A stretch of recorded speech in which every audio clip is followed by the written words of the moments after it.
You try too hard. It's actually pathetic. She laughed when I showed up with flowers for no reason, so I stopped trying entirely. Now she's complaining that I never do romantic things anymore, but I already moved out. Hey viewers, before we move on to the video, please make sure to subscribe to the channel and hit the like button if you want to see more stories like this. Thanks. I used to think I was dating the luckiest girl in the world. Every Tuesday, I'd swing by the flower shop near my office and grab whatever looked fresh: sunflowers, tulips, sometimes just a single rose. Not for any special occasion, just because I liked seeing Jessica's face light up when she opened her door. "You're ridiculous," she'd say, but she always smiled when she said it. At least, she used to. It started small. The eye rolls when I'd bring her coffee in the morning. The way she'd stuff my handwritten notes in her purse instead of reading them right away like she used to. Her friends' comments that I pretended not to hear. "God, Marcus is so extra," her roommate Bree would whisper. Like, "We get it, you're the perfect boyfriend." But Jessica would always defend me. "He's just thoughtful," she'd say, and I'd feel that warm feeling in my chest that meant I was doing something right. 2.5 years we'd been together. I knew she liked vanilla lattes with oat milk, not almond. I knew she got stressed about work on Mondays and needed space to vent.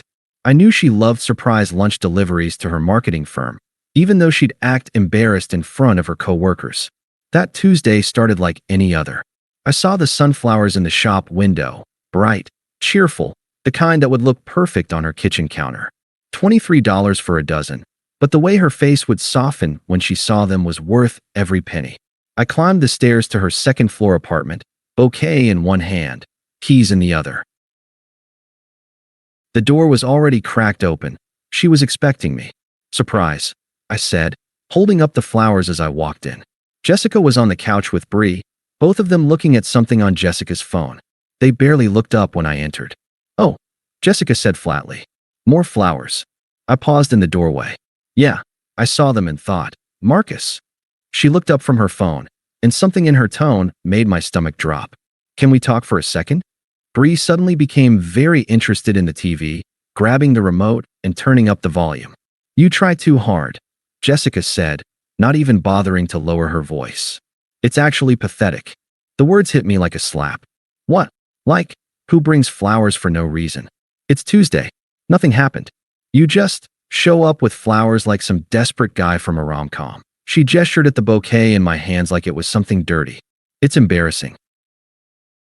I stood there, holding $23 worth of sunflowers, feeling like an idiot.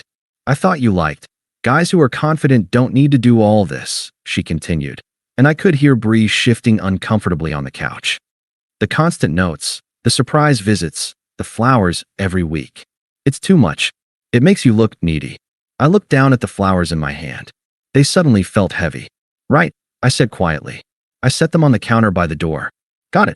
Don't be dramatic about it," Jessica said, already turning back to her phone. "I'm just being honest." I walked back to my car in silence. My hands were shaking as I started the engine. In the rearview mirror, I could see the sunflowers sitting on her counter through the window, already forgotten. That night, I deleted the reminder in my phone that said Tuesday flowers. Then I deleted the one that said Thursday coffee run and weekend surprise date ideas. If she thought my efforts were pathetic, then I'd stop making them. The change was immediate. No good morning texts. No coffee deliveries. No random thinking of you messages during her lunch break. When she texted me Wednesday asking if I was coming over, I replied, "Busy tonight." Thursday, "Everything okay? You seem off." "I'm fine." Friday she called, "Are you mad at me or something?" "No. Just stop trying so hard." There was a pause. "What's that supposed to mean?" "Nothing. I'll talk to you later." The next week, I missed her work happy hour. Normally, I would have shown up with her favorite drink and made small talk with her coworkers. Instead, I went to the gym. When she texted asking where I was, I replied, "Had other plans." "Since when do you have other plans on Thursday?" "Since now." The shift was almost funny to watch.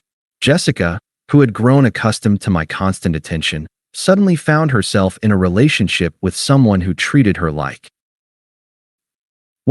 like she'd said she wanted to be treated. Like someone confident who didn't need to try so hard. 2 weeks later, we had dinner at our usual spot, the Italian place where I used to surprise her with reservations. This time, she made the reservation. I showed up empty-handed. No flowers tonight, she asked as we sat down. Nope. Okay. She waited for me to explain, but I just opened my menu. Her friend Ashley joined us halfway through dinner, sliding into the booth with her usual dramatic flair. Where's Marcus's usual bouquet? She asked, looking around the table. You always have some cute surprise when I see you guys. He's going through a phase, Jessica said quickly. I looked up from my pasta. No phase. Just not trying too hard anymore. Ashley raised an eyebrow.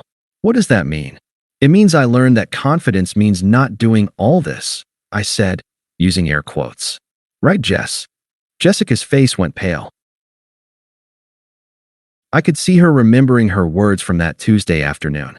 I didn't mean, you meant it, I said calmly, taking another bite. And you were right. Confident guys don't bring flowers for no reason. They don't write notes. They don't plan surprise dates or remember your favorite coffee order. So I stopped. Ashley looked between us, clearly sensing tension she didn't understand. Okay, well, this got weird fast. I'm gonna go say hi to some people at the bar. After she left, Jessica leaned forward. Marcus, I think there's been a misunderstanding. Has there? When I said you try too hard, I didn't mean stop doing nice things completely. I just meant, maybe dial it back a little. To what level? 50% pathetic instead of full pathetic. She flinched at the word. Don't be like that. I'm not being like anything. I'm being exactly what you asked for. A confident guy who doesn't need to do all this. We finished dinner in mostly silence. I paid the check, not because I was trying to be romantic, but because I'd offered before she could reach for her purse. Efficiency, not effort. Over the next month, Jessica tried to recreate the things I used to do. She bought me flowers once, grocery store daisies that were already wilting.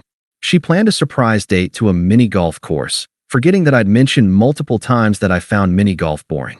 I thought we could try something fun, she said as we stood in front of the windmill on hole 6. It's fine, I said, lining up my shot. You hate this. I'm here, aren't I? She watched me putt the ball through the windmill's blades. You used to actually enjoy spending time with me. I enjoy this fine. No, you don't. You're just going through the motions. I handed her the putter. Your turn. That night, she cried. Actually cried, sitting on my couch while I loaded the dishwasher.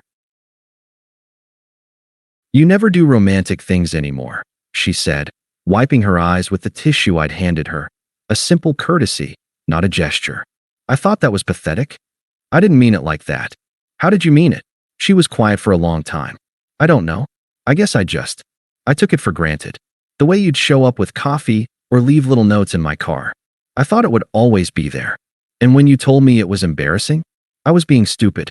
Bree had been saying all these things about how clingy you were, and I guess I started seeing it that way too. I finished loading the dishwasher and turned to face her. So you let your roommate talk you into being cruel to me. It wasn't cruel, wasn't it? She looked down at her hands. I miss how you used to be with me. I'm the same person. No, you're not. You're distant. Cold. Like you don't care about me anymore. I sat down across from her, not next to her like I used to. You said confident guys don't need to do all this. So I stopped doing all this. But I want you to do those things. You called them pathetic. I was wrong. Were you? Or are you just upset that you don't have them anymore? She couldn't answer that. The breaking point came 3 weeks later. I was at her apartment, packing my things while she was at work. 2.5 years of relationship detritus. Extra clothes, toiletries, the coffee maker I'd bought, so I could make her lattes in the morning. I was folding my last shirt when I heard her key in the lock. Marcus, she called out. Why is there a box by the oh? She stood in the doorway, staring at my packed bags. What is this? She asked. You're leaving? Yeah. Why? I zipped up my duffel bag. You were right. I tried too hard. So I'm going to try somewhere else. That's not what I meant, and you know it. Do I? She moved closer, and I could see she'd been crying. I love you. Do you? Or do you love the things I used to do for you? Both. I love both. I picked up my bags. You had 2.5 years to appreciate it. You called it pathetic. I was an idiot. I was listening to the wrong people, and I got confused about what I wanted. And what do you want? You. The real you. The you who brings me flowers on Tuesdays and leaves notes in my car and remembers that I hate onions on my pizza. I walked toward the door. That guy was embarrassing, remember? He wasn't embarrassing, he was perfect, and I was too stupid to see it. I stopped at the door. Jessica, I spent 2 years trying to show you how much I loved you. Every flower, every note, every small gesture was me saying, I love you in the only way I knew how. And you told me it was pathetic. I know, and I'm sorry. You're sorry you said it, or you're sorry you meant it? She was crying again. Both. God, Marcus, both. Please don't leave. I'll do better. I'll appreciate you. I'll never take you for granted again. I looked at her standing in the middle of what used to be our space, surrounded by the life we'd built together. She looked small and lost, and for a second, I almost felt sorry for her. Almost. The problem isn't that you didn't appreciate me, I said. The problem is that when you had the choice between protecting my feelings and looking cool in front of your roommate, you chose looking cool. And you didn't just disagree with me or ask me to tone it down. You called the way I love people pathetic. I didn't mean, you meant it. And even if you didn't, you said it. And once you say something like that to someone who loves you, you can't take it back. I opened the door. Good luck, Jess. I hope you find someone who doesn't try too hard. That was 6 months ago. Jessica texted for weeks afterward. Long messages about how sorry she was, how she'd learned her lesson, how much she missed us. I read them all, but I never responded. Last month, Bree reached out on Instagram. She wanted to tell me that Jessica wasn't doing well, that she'd realized she made a mistake, that maybe I should give her another chance. She really loves you, Bree wrote. She just didn't know how to handle someone caring that much. I didn't respond to that either. 2 weeks ago, I was at a coffee shop downtown when I saw her. She was with some guy I didn't recognize, both of them staring at their phones instead of talking to each other. No flowers on the table, no small gestures, no sign that either of them was trying very hard at all. She looked up and saw me before I could leave. For a moment, we just stared at each other across the crowded cafe.